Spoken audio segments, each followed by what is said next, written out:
السلام عليكم ورحمة الله وبركاته. walaalayaal waa walaashiin oo mar kale idin leh soo dhawaada.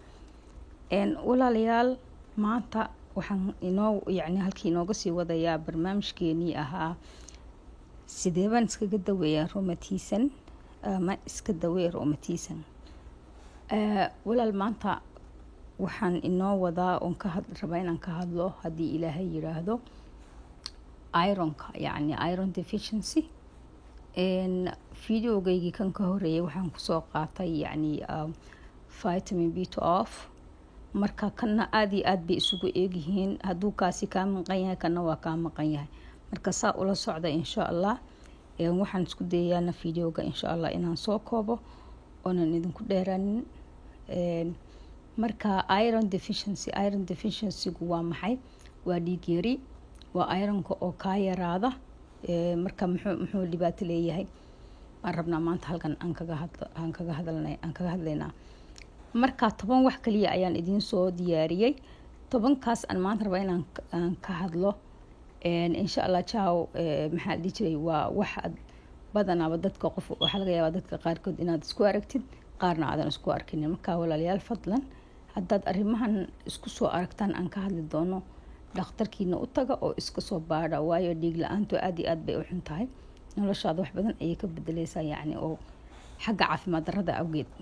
marka insha allah waxa weeye number 1 ama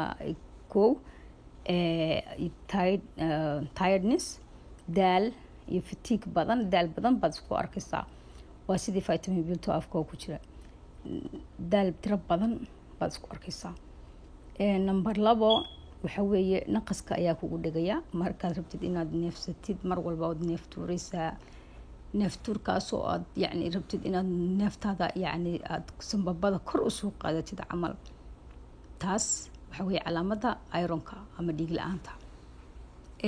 kaba soo qaad waxbaad rabtaa inaad qabatid, waa daaleysaa, neeftuur maaragtay xoog baad u neeftuuraysaa ama yani subxaan allah.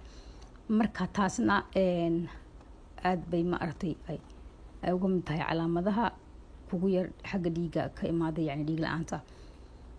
number 3 walaalayaal waxa weeye number 3 waxa weeye jirka oo ku cadaada, yani maqaarkaaga oo ku cad, bishmaha maqaarkaaga yani subxaan allah. waxaad dhahaysaa maanta marmarba laga yaaba wiigii yani ama marmar bishii mar ama yani subxaan allah. dadka badanaaba dhiig waaba iska cad yihiin, dad iska cad yani.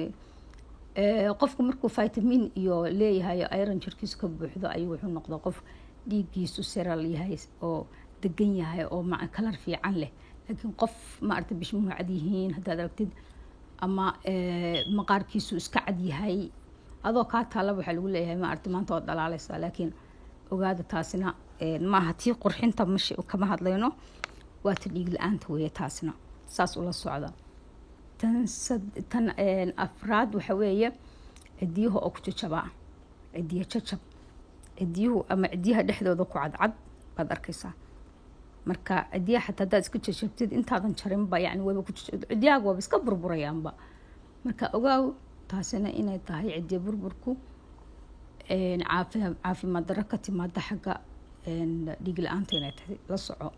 number 5 timaha oo ku daata. haddaad aragtid timahaagii oo daatay, timihii oo ku miqmiqmay oo aada u dhuudhuuban oo sidoodii hore iska bedelmeen, yani wax iska bedeleen, ogow inay dhiig la-aan ku hayso. number 6 waxa yani craving non-food substance. kaasna oo ay tahay micnaheedu waxbaad iska rabtaa inaad cuntid aan cuntada ahayn. waxyaalaha aan cuntada ahayn baad rabtaa inaad cuntid. maxay tahay waxaas? sida barafkoo kale. baraf baa rabtaa inaad iska calaashatid oo iska maaragta qordadamsatid oo afka iskaga haysid. mar walbana waad haraadaysaa waxaa rabtaa inaad isqoysid.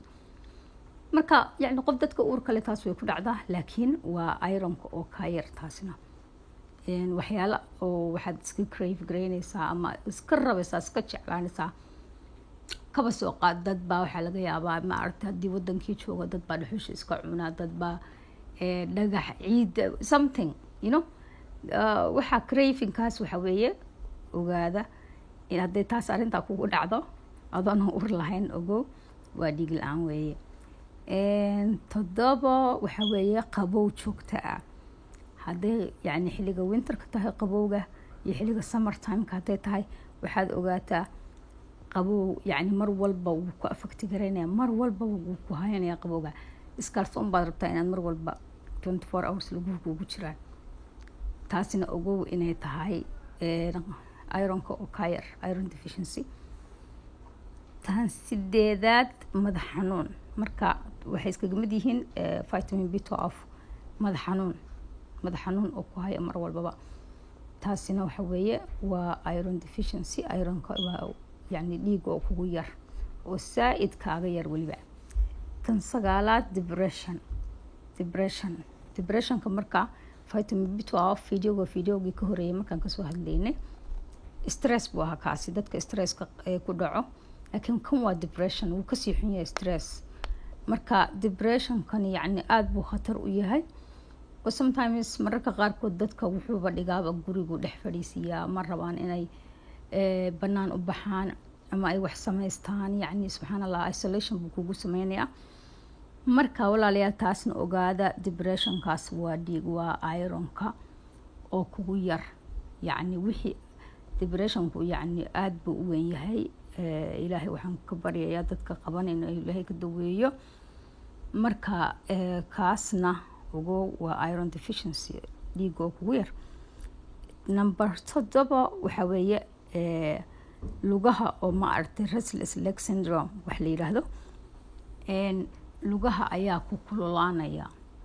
marka lugaha kulaylkaad ka dareemaysid, meeshii aad rabtay inaad go' saaratid markaad seexanaysid ama buste isa saartid, cagahaagu waaba ku kululaanayaan, way ku ololayaan. marka waxaad ogaataa inay tahay calaamadaha dhiig la-ida. marka walaalayaal insha allah waxaan rajeynayaa inaad informationkan ka hesheen. wixii commentiga ah hoos iigu soo qoraa, wixii talo iyo ma aragtay ahaana hoos iigu soo qoraa. wixii qofkii su-aal qaba xataa oo ma aragtay su-aal ka qaba iron deficiency-ga iyo yacni mar walbaba waa idin soo dhaweynayaa. wixii ma kale aan idinku idin sheegi karo insha allah biidnillah waan idinla qaybsanayaa walaalayaal. marka ilaahay waxaan uga baryaa intii xanuunsana inuu ilaahay caafiyo meel walbay muslimiinta joogaan. marka walaalayaal intaas ayaan kusoo koobayaa maanta. ilaahay hadduu yiraahdo fideogan clipkan ama fideogan ama maaragtay hadalkan idin soo duubay kiisa xiga waxaan rajeynayaa inuu noqdo yacni sidaas kaga daweyn lahayd ironka.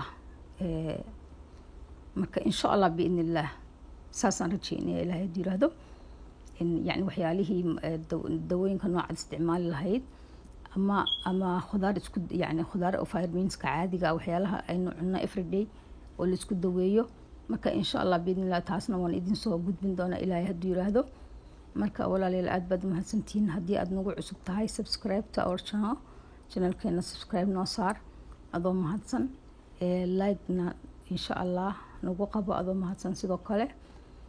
oo aad baad mahadsantihiin walaalahayga qaaliga ah, inta igu xidhan iyo inta kale ee insha allah ma aragtay igu cusba. assalaamu calaykum waraxmatullahi wabarakaatu.